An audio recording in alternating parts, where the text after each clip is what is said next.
everybody. March 6, 2015's weekly wrap-up. You were supposed to be seeing the melisma course step 4 this week. But, hey, technology. My drive blew up.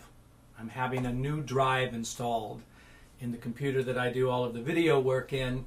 So I have shot it. It's ready to be edited and all of that, but just did not have enough time to get it up this week because of all of the problems with the computers. Some of you out there may have had the same problems before, right? Technology is wonderful, but once in a while, technology turns around and goes and gets you. Anyway, be expecting to see step 4 in the melisma course next week, no problem. It'll be there. It's actually already done. And it starts to really get into it. I'll give you a little hint. I'm going to say it right now. Pentatonic scale patterns and how the R&B singers use them. So I'm going to be looking forward to that lesson. We're starting to really get into it. So that's what happened. I guess we better just go to the musical tip of the week, right? So what is that? So I thought I might talk about this week's musical tip in relationship to range and how you even figure out what you are, meaning if you're a bass, a baritone, a tenor, an alto, a mezzo soprano, or a soprano. You know, in the beginning, most people just decide what you are almost immediately by where you're at in your range. And they say, okay, you're an alto, you're a tenor, you're obviously a bass. And maybe in some cases that is easy to do. But I don't usually do that with students that come in. And sooner or later I get the question, hey, what am I? Am I an alto? And am I a soprano? Am I a tenor or a bass? And I always say to them in the beginning, let's let your voice decide what you're going to be. Let's not be hasty about figuring that out. Let's take a little bit of time and work on your voice and see what your range can really do in relationship to expansion and where your voice really wants to settle. So what does that mean? Well, it's pretty easy to listen to some Barry White type of person who's got a great big deep voice. You know, you can tell even from a speaking voice from a bass usually that they really are a bass. But sometimes those baritones and tenors will fool you. Sometimes you can find a baritone who's sort of disguising himself as a tenor because he can sing pretty high. And since he can sing high, the first thing the choir director is going to do is say, oh, you're a tenor. Look at you're singing in tenor range. But that's not the one distinction for figuring out what you really are. The true distinction for figuring out what you are is where your voice really lays in relationship to quality. You know, you can hear a person when they're singing, if they're really a true tenor, the notes are going to be really obvious and the quality of those notes are going to be really obvious that they're up in tenor range. It's very comfortable for them. They can't sing extremely low, actually, you know, and it's pretty easy to figure out a tenor when you're looking at it that way. To make full circle here, besides talking about what the quality is of your range, you have to start to understand what your range will do, maybe what you're doing before training and what you can expect to do after training. If you really understand how to get your voice connected and you truly understand what chest, mix, and head voice is all about, and you're starting to get good at connecting your registers from one place to another, because a good singer is somebody who can make these shifts from different places in their range and really hide the fact that they're even bouncing over their bridges, although I'm going to talk about bridges here in a second, because the quality of their range continues on.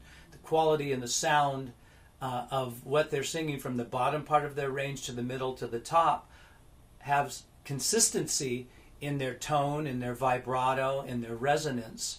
And as that starts to happen, then you really hear a quality voice. You know, everybody's vocal range is a little different, even if we're talking about the same categories, meaning not every bass is going to sing as high and low as every other bass or every other baritone or every other tenor, alto, mezzo-soprano, or soprano. But there is a sort of expectant range, performance range that I'd like to talk about. And this is after students have been studying with me. I expect them to be able to perform within these ranges, and I'm working with them always to be doing that.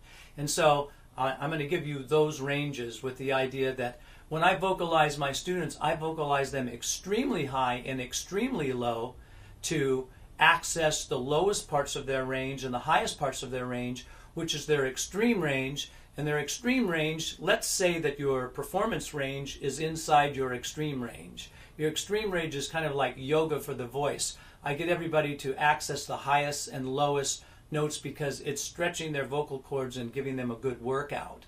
But now within that, if you're doing that, then you should have something that's probably inside that extreme range, that it's a performance range. But it's still expanded, and a lot of people will be surprised at the range that I'm probably going to quote here.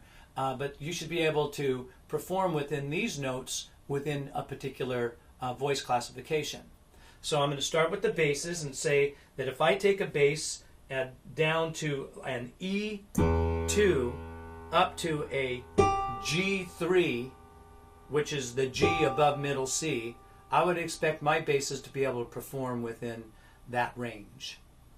And then for my baritones, a G2 right here up to B4. I would expect them to be able to connect and have a very connected voice within that range. My tenors, take this C3 all the way up to this E5. That's where I put them.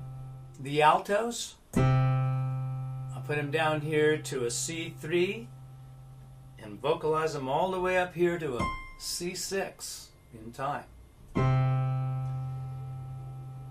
The mezzo sopranos, I put them at a G3, vocalize them up to E flat, which is E6. Now on the soprano, I still keep them at G, but I vocalize them up to an F above that E flat, which is F6. So go ahead and vocalize yourself and see where you fall in relationship to those ranges. And you know what? This is a great forum topic. So any of you that are members here on totallyvocals.com, vocalize yourself here and then get on the forum and tell me where your range falls and what your feelings are about that. And it'll be a great opportunity to have some forum interaction and conversation about ranges.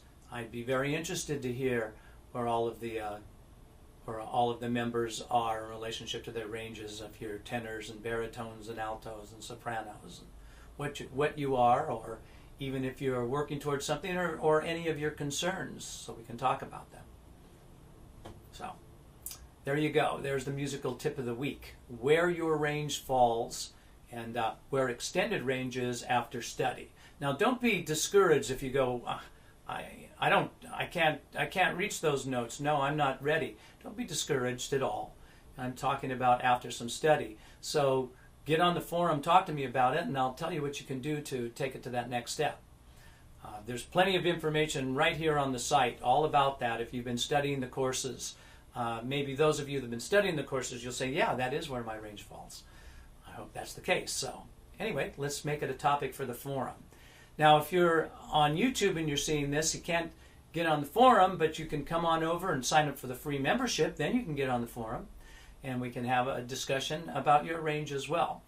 And if you're on YouTube, sign up for the free membership and jump around the site and check out all the different things. We have hundreds of songs, breakdowns for male and female voices, courses, beginning, intermediate, and advanced course that teaches vibrato, an ear training course, a harmony singing course, a melisma course that teaches licks and lines in various different genres. All of this is on the website and continually growing from week to week. So come on over here to totallyvocals.com.